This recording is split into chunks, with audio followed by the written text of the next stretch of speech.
రాష్ట్ర వ్యాప్తంగా forest rights act ప్రకారం పట్టాలు పొందినటువంటి హక్కుదారులందరికీ సరే అటవీ ప్రాంతంలో ఎలక్ట్రిఫికేషన్ జరగటానికి కేంద్ర ప్రభుత్వ పర్మిషన్స్ అన్ని అడ్డంకులుగా ఉన్నాయి కాబట్టి వారికి అక్కడికక్కడే మనం సోలార్ పవర్ని ఏర్పాటు చేసి ఎలక్ట్రిసిటీ ద్వారా పొందే ప్రతి ప్రయోజనాన్ని సోలార్ పవర్ ద్వారా వారికి అందించగలిగితే సరిపోతుందనేటువంటి ఆలోచనతో నిర్ణయానికి వచ్చాం.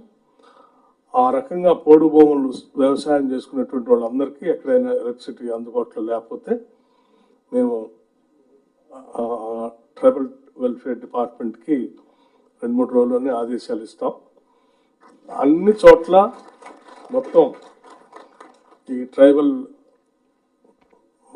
అటవీ ప్రాంతంలో వ్యవసాయం చేసుకునే రైతులందరికీ కూడా సోలార్ పవర్ని పెట్టుకోవటం కోసం కావాల్సిన ఏర్పాట్లు చేయమని, మీరు కూడా వాటికి సంబంధించిన సమాచారం ITDL ద్వారా కూడా ఇస్తాం మీకు.